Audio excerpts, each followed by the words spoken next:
할렐루야, 이창장로 TV입니다. 오늘 이 시간에는 예수 그리스도, 예수님의 탄생에 대해서 함께 말씀을 나누기로 원합니다.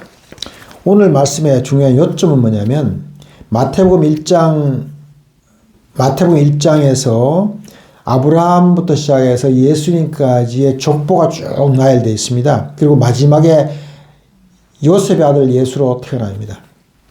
다윗의 자손으로 태어납니다. 이 족보를 강조한 것은 뭐냐면, 이 족보를 왜 마태복음 1장에서 강조를 했느냐면, 앞에 있는 아브라함부터 예수님 이전까지의 모든 족보는 사람의 족보입니다. 근데 예수님 때 와가지고 성령으로 잉태되어서 마리아의 몸에서 태어났습니다.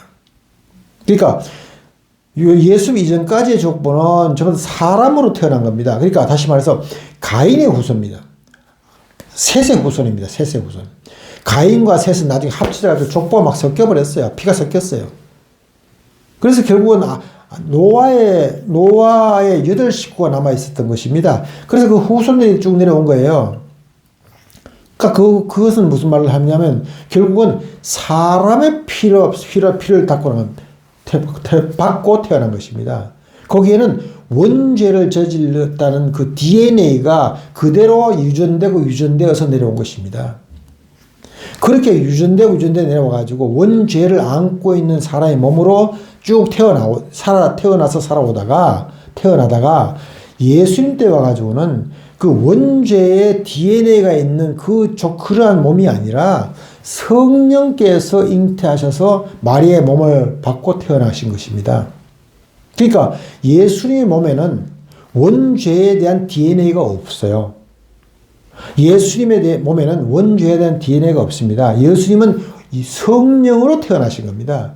이 세상에 몸에 와서 있었지만 그러나 예수님은 영적인 존재로 계셨던 것입니다. 다만 마리아의 몸을 타고 태어났다는 것은 왜 그러냐면 마리아의 몸을 통해서 태어났기 때문에 육신의 몸으로 태어난 것입니다.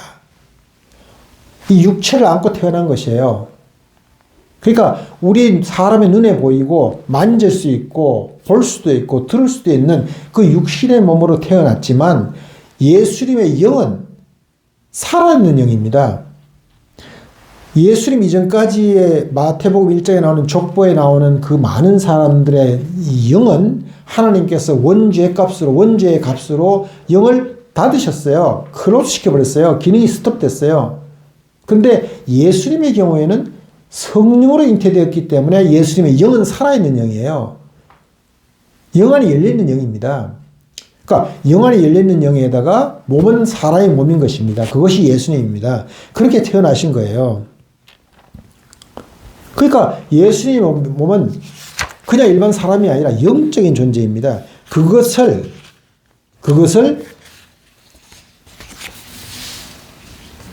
우리가 반드시 그것을 알고 그걸 딱 정립해 놓고 그 다음에 예수님의 탄생에 대해서 읽어야 됩니다. 말씀을 들어야 됩니다. 예수님은 영적인 존재입니다. 다시 말해서 영적인 존재에다가 육적인 존재인 것입니다. 예수님은. 사람은 영이 죽어버리고 영이 닫혀있는 육적인 존재에 불과한 것입니다. 그것이 사람들과 예수님의 차이입니다. 자, 오늘 예수님은 어떻게 태어나셨습니까? 예수님이 태어나게 된 배경을 먼저 우리가 한번 찾아본다면 예수님께서는 어떻게 태어나셨냐면 에덴 동산에서 아담과 하와가 쫓겨났어요. 쫓겨나고 난 뒤에 방황하면서 다니다가 하루는 이렇게 가는데 뱀이 아담과 하와는 매일같이 가는 곳이 어디냐면 에덴 동산 정문을 찾아갑니다. 가서 하나님께 기도하는 거예요. 하나님 용서해 주세요. 제발 좀 용서 좀 해주세요. 죄 졌습니다. 용서해 주세요. 잘못했습니다. 다시 에덴 동산 돌아가게 해주십시오 하고, 그것이 아담과 하와가 하루 종일 하는 기도, 매일같이 하는 기도의 모든 것입니다. 그래서 매일같이 에덴 동산 정문을 찾아가는 것입니다. 오늘 이날 또 가다가 보니까 뱀으로 변한 사탄이 있어요. 뱀이 있었어요. 그 뱀은 정말 옛날엔 진짜 아름다운 동물이었습니다. 오늘날도 보면 말입니다. 명품이라는 명품은 전부 다 뱀이에요. 아주 진짜 비싸고 정말로 고가의 보석 중에 보석 보면 전부 다 뱀 장식이에요. 하다못해 에르메스라든가 무슨 뭐 이런 명품 가방 같은 경우도 보면 뱀 장식이 너무나 많아요. 오늘날 세계가 그렇습니다. 그 뱀이 굉장히 화려한 동물이었었어요. 그 화려한 동물이던 뱀을 만납니다. 뱀을 만나니까 뱀이 아담과 하와한테 확 달가든 거예요. 그러니까 뱀이 달가돼서 하와를 물라고 하니까 죽이려고 하는 거죠. 물라고 하니까 아담이 급하니까 손으로 뱀을 딱 잡았어요. 꼬리를 잡아버렸어요. 잡아서 하니까 뱀이 아담을 꽉 물었어요. 그 뱀이 아담을 물어서 독 때문에 사람 죽죠. 애들은 죽죠. 아담은 죽죠. 죽죠. 그러면서 뱀이 막 아담과 하와를 원망하는 겁니다. 너희 둘 때문에 내가 쫓겨났다. 내가 에덴 동산 쫓겨났다. 하나님으로부터 쫓겨났다. 너희는 내가 원수다. 하고 막 소리를 지르면서 뱀이 소리치면서 아담을 콱 물어버린 거예요. 죽게 됐는데 그때 하나님께서 나타나셔가지고 아담을 치료해 주십니다. 그러면서 뱀을 저주해요. 야, 지금까지는 너가 벌을 받았음에도 불구하고 땅에 기는 벌만 받았지만 말을 할 수 있었다. 그러나 지금부터는 너는 말도 못한다. 너는 입을 막았다. 내가 앞으로 말 못한다. 하고 뱀을 말을 못하게 만들어버렸어요. 그리고 뱀을 집어 던져버리셨어요. 하나님께서. 어디로? 외경에는 재밌게 외경에는 집어던진 장소가 인도랍니다. 인디아. 인도 땅으로 던졌대요. 외경이 이렇게 나옵니다. 근데 참 흥미롭죠. 인도는 뱀의 나라예요. 인도는 뱀의 나라입니다. 인도는 뱀 천국이에요. 뱀 천국입니다. 불교도 인도에서 태어났죠. 발생됐죠.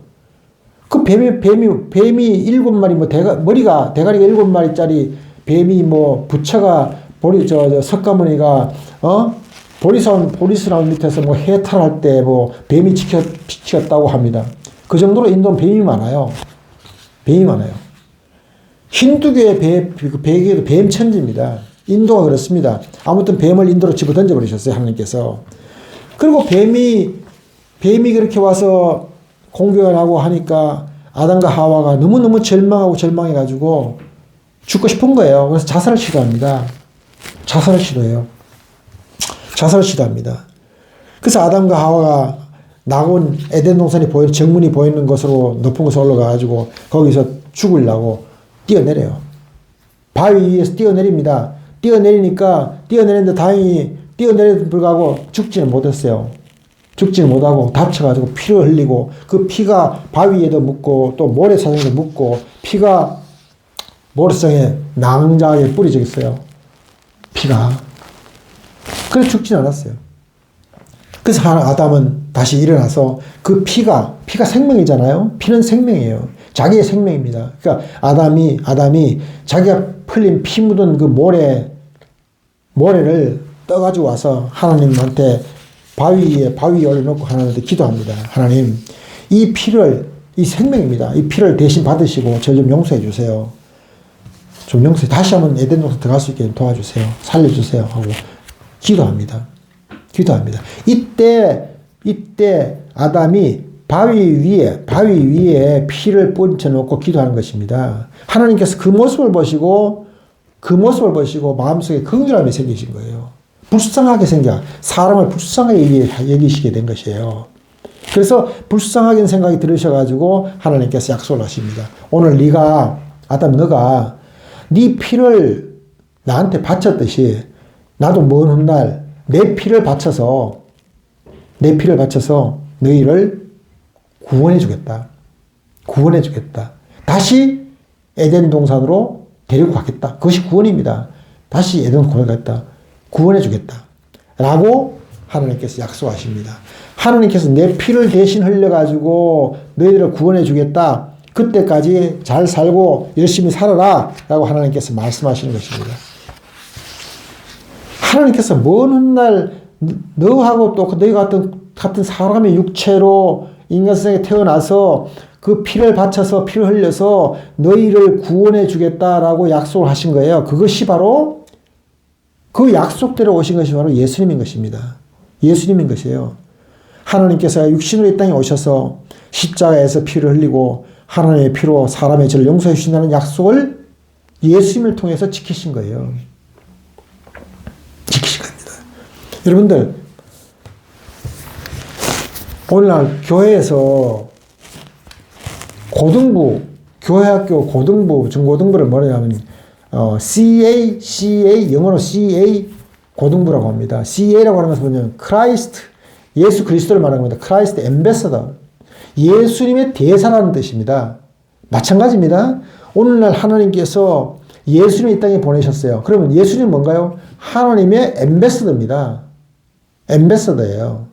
하나님께서 예수님을 이 땅에 보내셔가지고 그 피를 흘려서 사람이 구원받을 수 있는 길을 열어주신 것입니다. 이렇게 예언을 하시고 약속하시고 난 이후에 약 한 3,300년이 지나고 난 뒤에 BC 한 700년경에 이사야가 다시 예수님이 오실 것을 예언합니다. 그 예언이 이사야서 53장에 있습니다. 그 예언이 이사야 53장에 다 읽기에는 너무 시간이 많이 흘러가니까 예, 읽어볼까요? 1장. 우리가 전한 것을 누가 믿었느냐? 여호와의 팔이 누구에게 나타났느냐? 그는 주 앞에서 자라나기를 연한 순 같고 마른 땅에서 나온 뿌리 같아서 고운 모양도 없고 풍초도 없은즉 우리가 보기에 흠모할 만한 아름다운 것이 없도다. 그는 멸시를 받고 사람들에게 버림을 받았으며 간고를 많이 겪었으며 질고를 아는 자라. 마치 사람들이 그에게서 얼굴을 가리는 것 같이 멸시를 당하였고 우리도 그를 귀히 여기지 아니하였도다. 그는 실로 우리의 질고를 지고 우리의 슬픔을 당하였거늘 우리는 생각하기를 그는 징벌을 받아 하나님께 맞으며 고난을 당한다 하였노라. 그가 찔림은 우리의 허물을 때문이요 그가 상함은 우리의 죄악 때문이라. 그가 징계를 받음으로 우리는 평화를 누리고 그가 채찍에 맞음으로 우리는 나음을 받았도다. 우리는 다 양 같아서 그릇 행하여 각기 자기의 길로 갔거늘 여호와께서는 우리 모두의 죄악을 그에게 담당시키셨도다. 이사야서 53장에서 예수님께서 이 땅에 오셔서 우리의 질고를 대신 지고 갈 것이라고 이사야가 예언한 겁니다. 그 이사야서의 예언 후에 700년이 지나가는 이후에 예수님께서 이 땅에 나타나신 것입니다. 마태복음 1장 18절부터 보면 18절에 예수 그리스도의 나심을 이러하니라. 그의 어머니 마리아가 요셉과 약혼하고 동거하기 전에 성령으로 잉태된 것이 나타났더니 예수님은 성령으로 잉태되었습니다. 남자와 여자와의 혼인관계에서 잉태된 것이 아니라 성령으로 잉태된 것입니다. 그러므로 말미암아 가인의 후손, 소위 말해서 원죄의 DNA가 예수님에는 없습니다. 그런 몸으로 태어난 것입니다. 그의 남편 요셉은 의로운 사람이라 그를 드러내지 않아 가만히 끊고 자요. 이 일을 생각할 때 주의 사자가 현모하여 이르되 다윗의 자손 요셉아 내 아내 마리아 데려오기를 무서워하지 말라. 그에게 잉태된 자는 성령으로 된 것이니라. 아들을 낳으리니 그 이름을 예수라 하라. 이는 그가 자기 백성을 그들의 죄에서 구원할 자이심이라 하니라. 자기 백성들 이상 사람들을 구원할 사람입니다. 예수님이 그렇게 말씀하고 계신 거예요. 이 모든 일이 된 것은 주께서 선지자로 하신 말씀을 이루려 하심이라. 이사야가 예언한 대로 그 예언의 말씀을 이루기 위해서 오늘 예수님이 태어나신 것입니다. 보라 처녀가 잉태하여 아들을 낳을 것이요 그의 이름은 임마누엘이라 하리니 하셨으니 그 일을 번역한즉 하나님이 우리와 함께 계시다 함이라. 하나님 우리와 함께 계신 것입니다.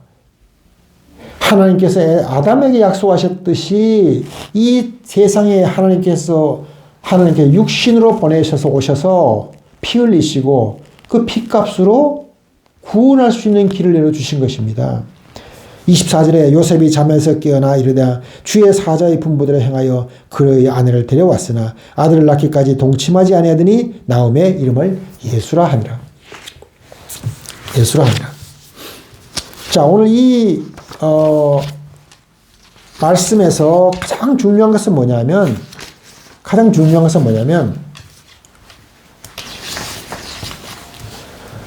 예수님은 원죄의 DNA가 없이 태어난 성령으로 태어난 영적인 몸입니다. 그래서 예수님은 앞으로 많이 나오겠지만 귀신을 쫓아냅니다. 어떻게 쫓아냅니까? 귀신이 눈에 보이는 거예요. 왜? 영안이 열려 있으니까. 돼지 속에 귀신이 들어가 있어요. 사람 속에 귀신이 들어가 있어요. 귀신이 보여요. 사람을 괴롭히는 귀신이 보이는 거예요. 그럼 귀신에게 명령합니다. 야, 귀신아, 떠나가라. 너 갈 길로 가라 라고 명령합니다. 그러면 예수님이 하시는 명령의 말이 귀신은 듣는 거예요. 듣는 거예요. 눈앞에서 영적인 존재로 예수님이 계신데 귀신이 떨지 않겠어요? 무서워하지 않겠어요? 어떻게 감히 대들 수 있겠습니까? 도망가죠. 떠나가는 겁니다. 왜? 귀신도 예수님이 하시는 말씀을 들을 수 있기 때문에 그렇습니다. 영과 영이니까요. 영적인 존재니까요. 그 예수님께서 명령하셔가지고 귀신을 쫓아낸 것입니다. 예수님이 영적인 존재예요. 그러니까 아픈 사람으로 치료를 합니다.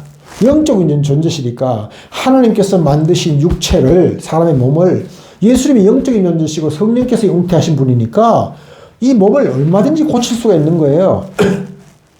치료할 수 있는 겁니다. 그래서 치료해 주시는 거예요. 눈먼 자도 눈을 뜨게 해주시는 거예요.